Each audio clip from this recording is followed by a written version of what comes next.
इंसदाद दहशतगर्दी अदालत ने 9 मई जलाओ घिराओ के एक होर मुकदमे का फैसला सुना दिता। यासमिन राशिद, महमूद रशीद, एजाज चौधरी ते उमर सरफराज चीमा नूं 10-10 साल कैद की सज़ा सुनाई गई है। अदालत ने शाह महमूद कुरैशी नूं मुकदमे तो बरी कर दिता है। अदालत ने इश्तिहारी करार दिते गए 4 मुलजिमां नूं गिरफ्तार करके पेश करने का हुक्म दिता। इश्तिहारी करार पाने वाले मुलजिमां विच फारूक अंजुम, हबीब अहमद, अरसलान ते अकबर खान शामिल ने।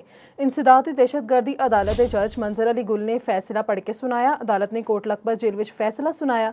अदालत ने मुकदमे की समात मुकम्मल करने तो बाद फैसला महफूज किया। मुकदमे में प्रोसिक्यूशन के कुल 56 गवाहां ने बयानात कलमबंद कराए। मुकदमे के 5 मुलजिमां का चालान अदालत के रूबरू पेश किया गया। थाना रेस कोर्स ने क्लब चौक GOR गेट से हमले का मुकदमा दर्ज कर रखा सी। नाज़रीन, अदालत ने मुकदमे की समात मुकम्मल करने तो बाद फैसला महफूज कर लिया है। इस वक्त साडे नाल नुमाइंदा चौपाल मुहम्मद हारून मौजूद ने। मजीद तफसीलात उन्हां कोल जानने। जी हारून, की तफसीलात ने तुहाडे कोल? जी, लाहौर की इंसदाद दहशतगर्दी खसूसी अदालत ने 9 मई के एक और मुकदमे का फैसला सुना दिता, जिदे शाह महमूद कुरैशी नूं इस मुकदमे चों बरी कर दिता। जज डॉक्टर यासमीन राशिद, महमूद रशीद, एजाज चौधरी, सरफराज चीमा नूं 10-10 साल कैद की अदालत सजा सुनाई है। इन्होंने 1-1 लाख रुपए जुर्माना भी सुनाया। जे जुर्माना इन्होंने अदा ना किया तो इन्होंने 1 साल होर मजीद सजा जी भुगतना पैनी है।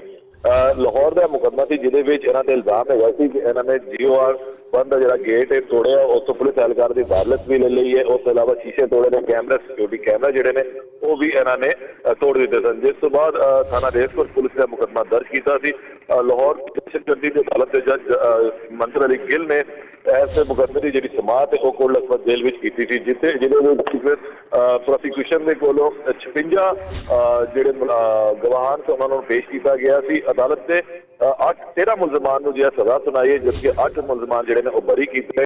4 मुलजमान को इश्तिहारी करार दिता गया इस मुकदमे। जी बहुत शुक्रिया।